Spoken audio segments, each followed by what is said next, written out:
if anybody else comes in, then that's absolutely fantastic.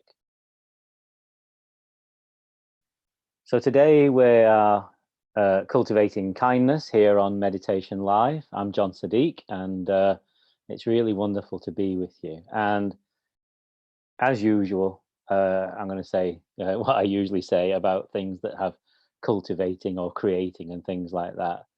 I actually find that kindness, compassion, love, awareness, these are actually our natural qualities, our natural virtues. And so words like cultivating, I feel sometimes kind of lead us in the wrong direction. It sounds like we have to kind of do something in order to create them. Whereas actually, it's more about using meditation, yoga, whatever modality works for us, or combination of modalities, to help us see what's getting in the way of our expressing our kindness.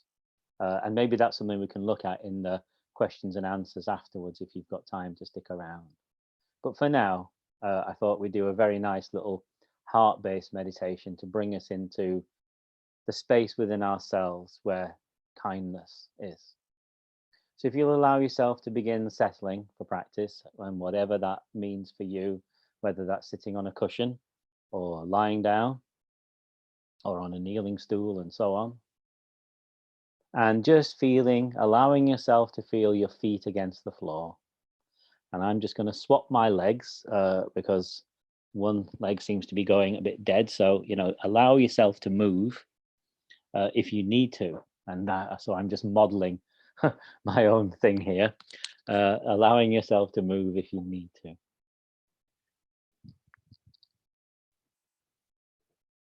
Feeling your weight against the seat and feeling your spine rising up from your hips, not pushing yourself up, but just allowing life to lift you through the spine.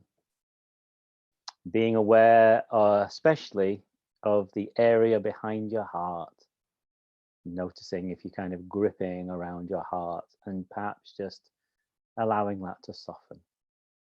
Shoulders, back of your neck, top of your head, forehead. Allow your eyes to relax and allow your eyes to close if that's right for you. If you have a lot of mind stuff or difficulty with emotion, something going on at the moment, then you can allow your eyes to remain open. Just lower them and look a few feet in front of you. Both ways are absolutely fine. Aware of your chest area, and again, particularly your heart. Aware of your abdomen. Just feeling your whole body from within with your felt sense. We're not thinking about your body, but just feeling it from within. And as you do this, I'm sure that you notice that you're breathing. Just noticing your breathing. And we bring our awareness to how our mind feels. So feel the sense of your mind rather than trying to penetrate it with another thought. How does your mind feel? And perhaps there's a tightness in the mind or a denseness or however it is. But just notice how your mind feels. And what's incredible is that you can notice how your mind feels. So allow yourself just to rest back into that noticing. Perhaps you can feel the space between your thoughts. You notice how a thought arises and passes away, the motion of thought, the creation of thought forms. Being aware of your emotions. And in the same way, the energy of your emotional sphere. And what I'd invite you to do today is normally we will focus on our breath at the abdomen, but I'd like to invite you to notice that you can feel your breath at the level of your heart. Just feeling your breath at the level of the heart. And perhaps if you need to, allowing yourself to see the breath coming in and going out from your heart. So we're making contact with your heart, with breath.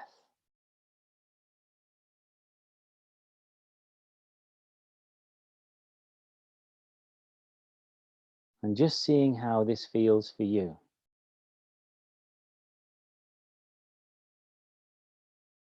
It may be that you very quickly become aware of emotion in your heart, feeling.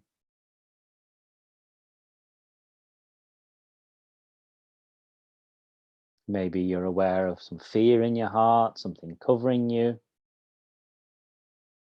We're not trying to change anything, but just the breath.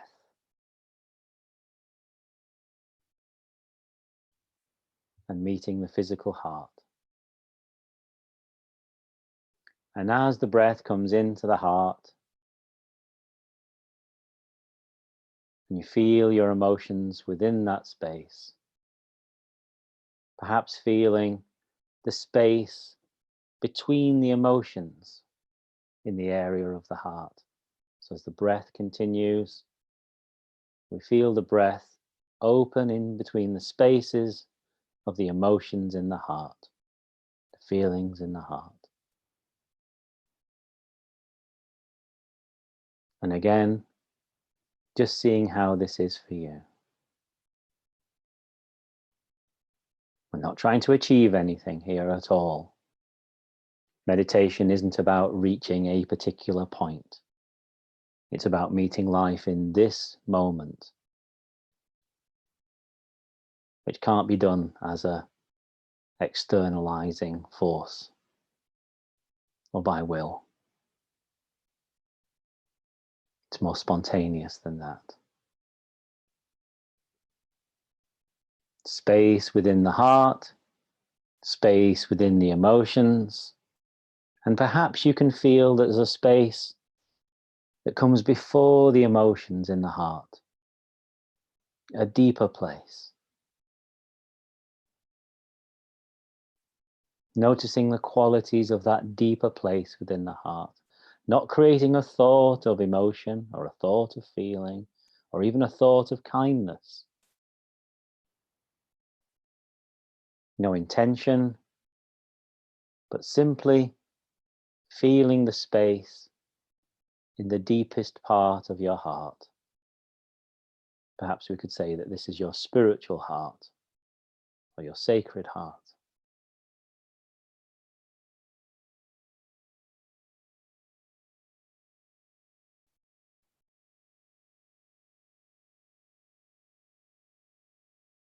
And resting deep into that space.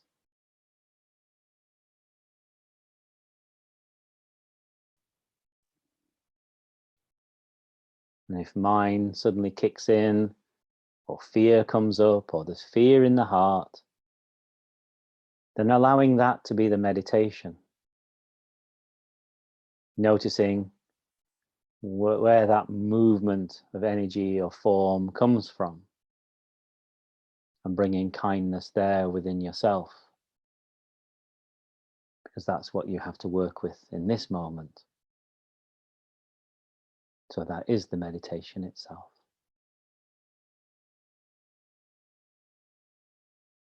And from this spacious, spontaneous, loving, kind wholeness and beauty within ourselves, perhaps we can recognize that everybody sitting with us at this moment in meditation, both here on the app, on Facebook and YouTube, and anybody else just meditating right now, will be accessing that same space within themselves.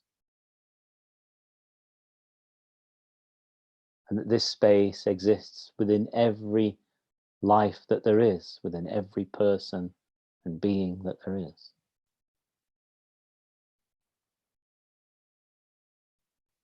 And that it's met in this beautiful and peaceful, loving way. And so we let go of any concentration or focus on the breath now. Just feeling yourself sitting here, aware of your feet against the floor, your weight against the seat.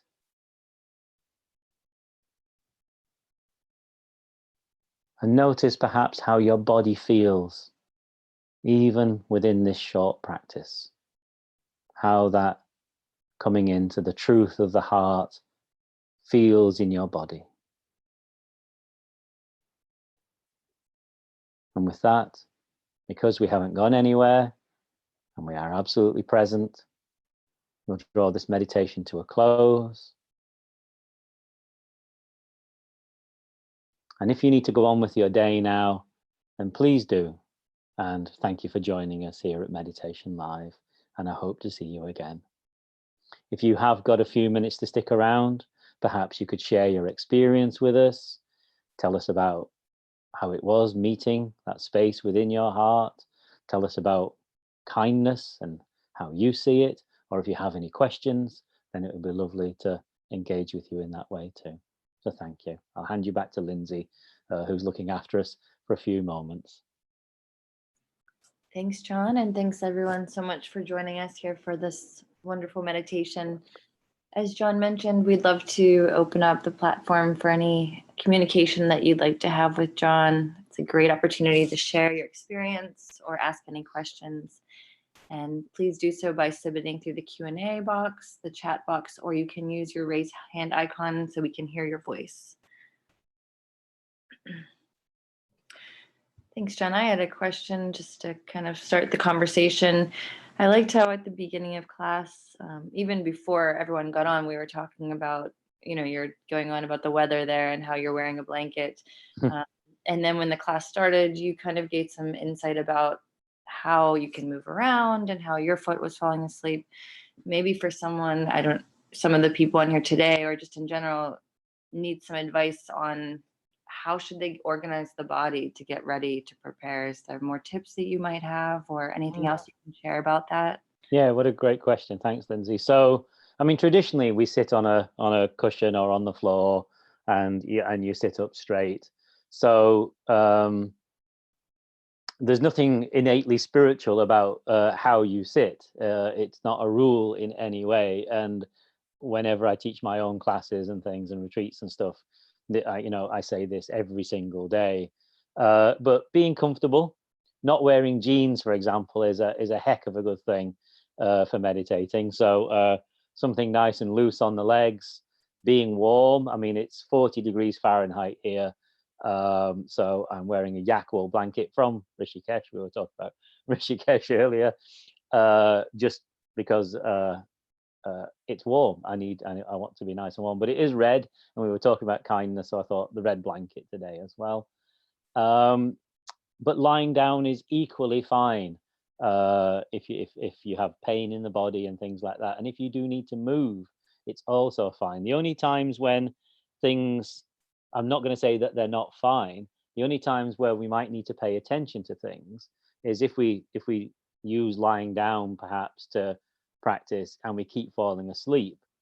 We need to ask ourselves the question, are we falling asleep because we're tired, or are we falling asleep because we're emotionally avoiding something that really could do with our kind and loving attention and healing and so on? So there's that. And then there's also, if we get into kind of twitching and moving in meditation, then again, is that us avoiding something? So, but if your leg goes dead and you've got pins and needles, then move. It's as simple as that, or if you need to stand up for a moment, then whatever you need to do, then that's what you do, as long as it's kind of not an avoidance tactic. That's it, really. Perfect. I think it almost takes some of the pressure off, especially if you're a beginner at meditation. I know for myself, I had all these ideas of, I have to sit, stern like a statue and I can't move at all, literally. And now it's becoming like, just do what you want, be comfortable. So it just takes a little bit of the pressure off to know that.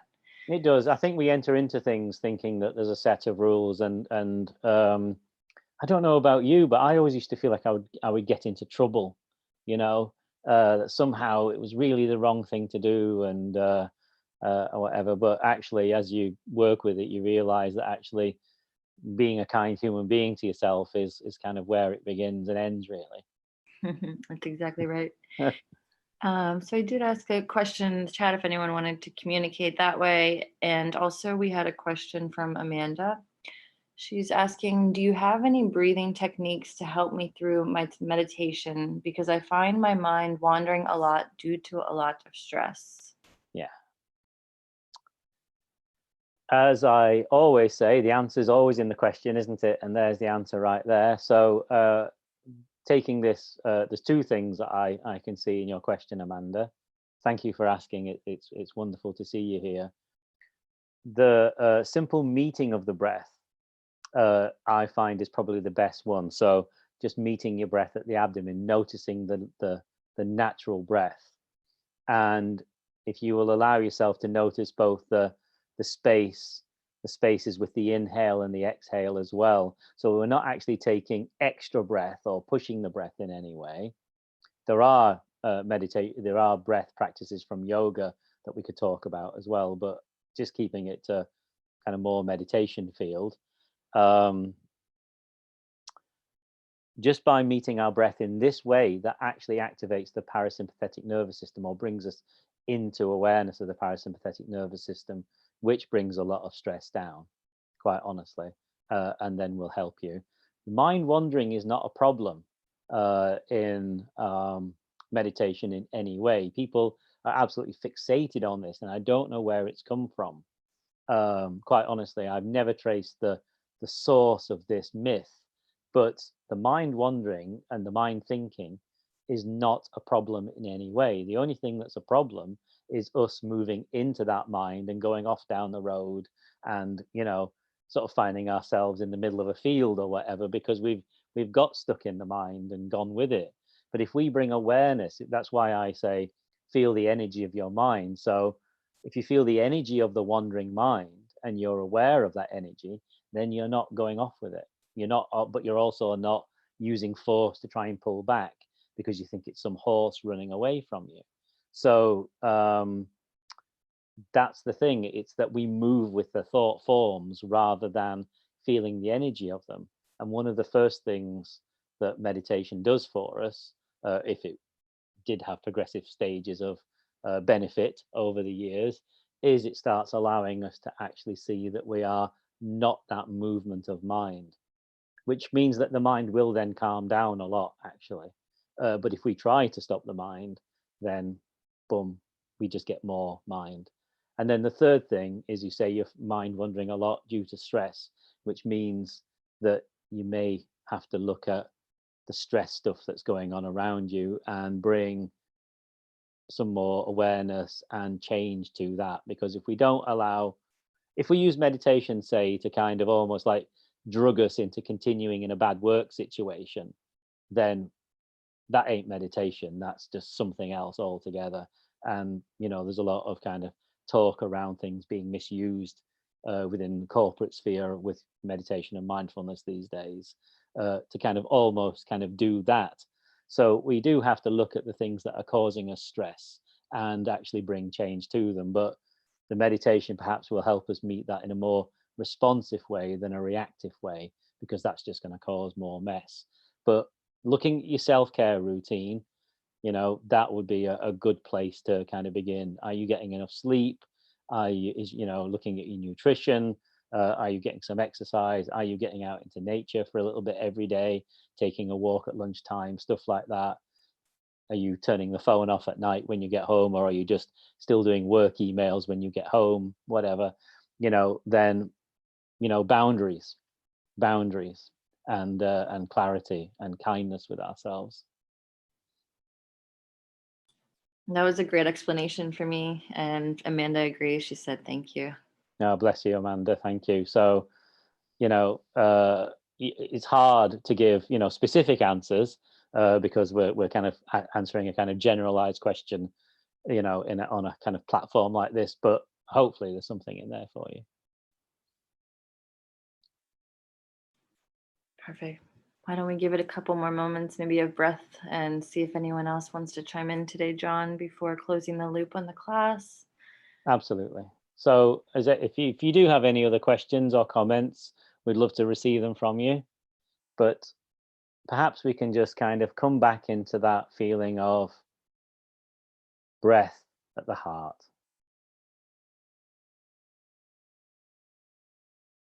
And while we're doing that, Isan has posted a comment. He says, should I read it? Sure, go ahead. You read it. I'll go on then, yeah. So, once a wise man said, we are like shining spheres. When we're born and as we grow, a lot of mud covers up that sphere of ours. And then we realize we have to clean the mud. I think that relates to the words John said at the beginning of the class. I think I was trying to say something like that, but not as eloquently as your phrase. Isan, bless you. That was good. So just feeling that breath at the heart. And this is a really good practice, actually, if if you find yourself, you know, being a little out of sorts with your emotions or having stress or not really, what's this meditation business all about, then the breath at the heart, meeting the heart. Meditation actually has nothing to do with the mind whatsoever. Both the Buddha and Jesus pointed very, very strongly to the heart.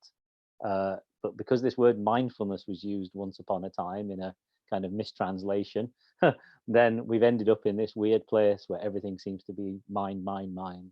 But everything moves because of the heart. So just meeting yourself at the level of the heart. And perhaps just being aware of your feet against the floor, your weight against the seat, and your natural breath just coming and going at the heart.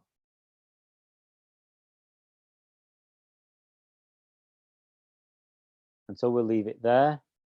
And I'll invite you to perhaps just try this a few more times during the day, perhaps when you're at work or when you're with somebody that you care about, a friend or family or your children or your dog or, wherever, or just on your own, or you're traveling on the bus. Just feel the breath at your heart and just see how that changes things for you. Thank you for joining us on Meditation Live today. It's been really wonderful to sit with you. And I hope you'll join us again very, very soon. I'm back on tomorrow. Lots of love to you. Namaste. Thank you so much.